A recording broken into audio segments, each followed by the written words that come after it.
Bucs fans, NFL fans, and gambling fans. Welcome to week 13 of Pewter Picks and Props, brought to you by PewterReport.com. I am your host, Matt Matera. Just want to say thank you so much to everybody joining us today or whenever you are watching, and a very happy Thanksgiving to you all. I hope you had a fantastic time with the family, loved ones, whoever you spent it with. Hope you had great food. Hope you enjoyed the football games that went on during Thursday. We're going to talk about the games that are coming up on Saturday and Sunday, and it is rivalry week in college football. A rivalry game for the Buccaneers as well as they take on the Carolina Panthers in Carolina. So a lot of great stuff to get to. So let's get right into it ASAP. We'll start with college football, beginning with a matchup taking place in the Carolinas. South Carolina at Clemson, going under 49 in this one. Clemson is fully driven by their defense, and South Carolina has played some ugly games this year, some clunky games, I should say, where sometimes they'll look amazing, other times they can't get out of their own way. I think this will be a defensive-driven game, and the under 49 will hit.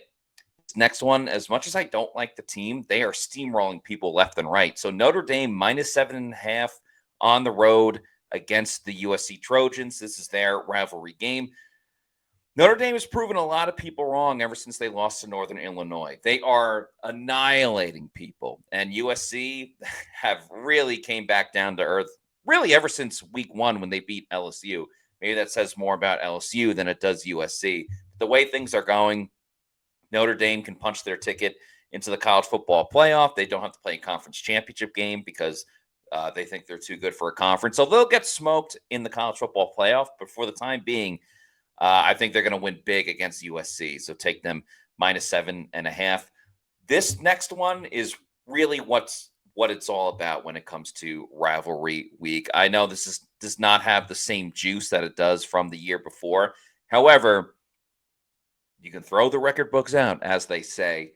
I'm taking Michigan +19.5 at Ohio State. Michigan's got to have some respect for themselves. Yes, they're coming off the national championship. They've beaten Ohio State the past couple of years. Ohio State wants to get into that college football playoff, which they will with the win, and could even win the Big Ten championship. But it's a rivalry game for a reason. There's got to be one game that's kind of close. I think it'll be this one. Ohio State has started out slow, which has hurt them. And I think that'll be the case once again. Michigan keeps it close. Ohio State wins at the end, but not by essentially 3 touchdowns. With that said, rivalry games are close, but not when you're as bad as Florida State is. So this is a gigantic number for a Florida team that's been kind of meh this year. They did beat Ole Miss the week before, so kudos to them. But Florida State can't score. I know they beat, Anonymous University, whatever, last week. Now they have to play another legit college football team, a D1 college football team. Florida's going to wipe the floor with Florida State. So because of that, it's Florida -17. Those are my college football picks. Moving on to the NFL before we get to the Bucs game. This one, a game in particular, the Bucs will be paying attention to for 2 reasons. One, the Falcons, they're obviously trying to chase in the NFC South. And 2, they play the Chargers in a couple of weeks. So this game taking place in Atlanta, I like the under 48. Kirk Cousins has been pedestrian against every team that is not the Tampa Bay Buccaneers. The Chargers just had an injury to their starting running back, J.K. Dobbins. Besides that, they do love running the football, and they like playing defense. I think they'll get to Kirk Cousins a fair amount. I really don't know who's going to win this game, but I'm pretty positive it'll be under 48. So that's what I like in this one.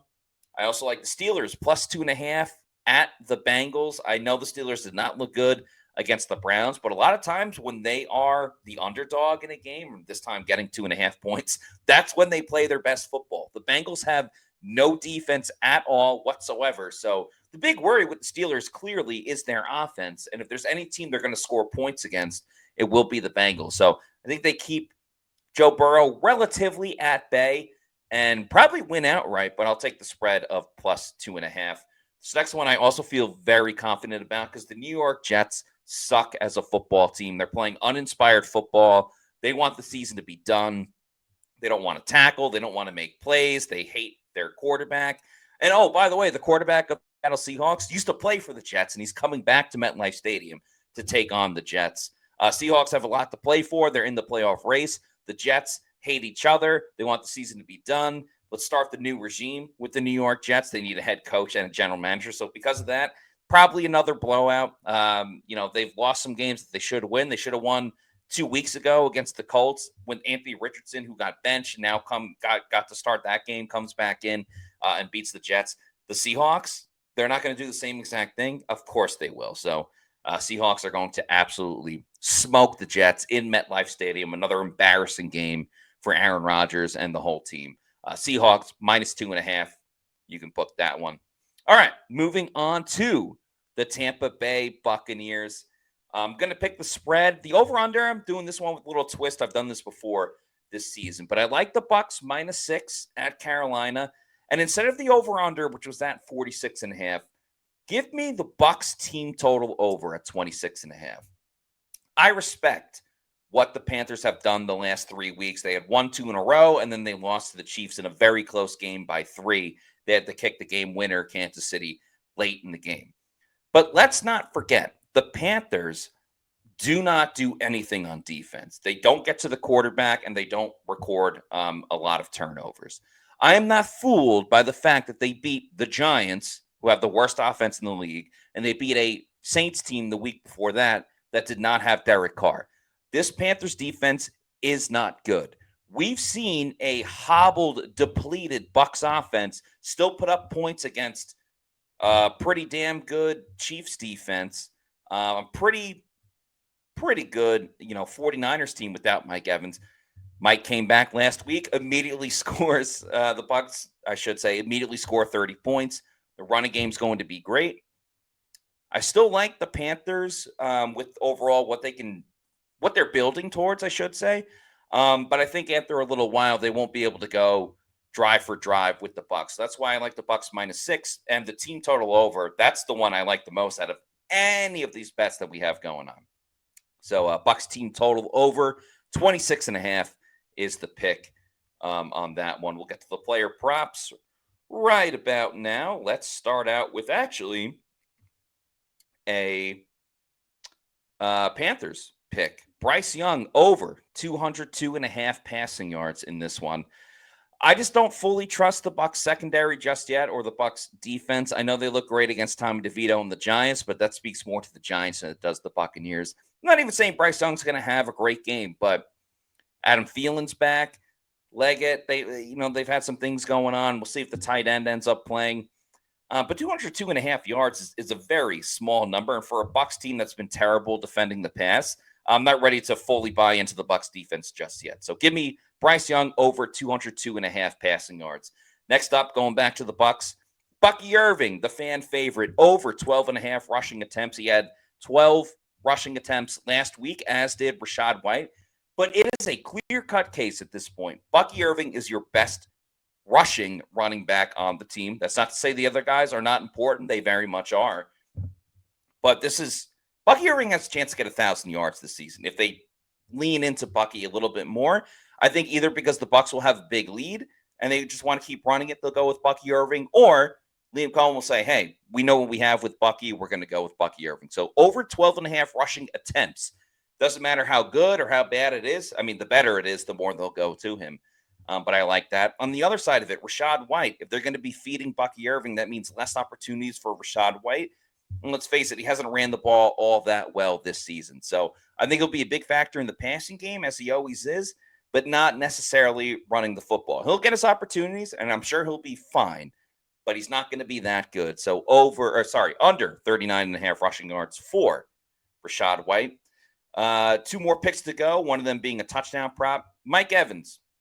I did it last week. I'll do it again. Over 4.5 catches. Mike Evans kills the Panthers. He is a monster against the Panthers. He had a 200-yard game. He's had other games where he's completely balled out. I think that will continue. I think this helps get Mike back on track with trying to get 1,000 yards on the season. Still very much an uphill battle, but I believe in Mike Evans. I think they'll continue to just keep giving him the football as much as possible, which is why I like the over on his catches. And because he destroys the Panthers every time he plays against them, I'm doubling it down. Mike Evans to score a touchdown. That's a payout of plus 129. I think it happens, even though Dave Canales knows him pretty well. Liam Cohen knows him pretty well, too. So those are my picks for this week. Let's hope the Bucs keep their winning streak going, along with all of my other picks going on. Pretty good with the player props last week. That's kind of been my bread and butter this year. So please feel free to tail and collect some winnings. So again, hope everybody had a fantastic Thanksgiving. Thank you so much for everybody that watches the show. I'm very thankful for all of you. In the meantime, make sure you're following everything at Pewter Report and all of our social medias and all that good stuff. Subscribe to Pewter Report TV, our YouTube channel. You can follow me at Matty4_Matera on X. I'm Matty_Matera, so just without the 4 on Instagram. And that'll do it for today's show. Appreciate everybody. Let's go out there and win some money. Peace out.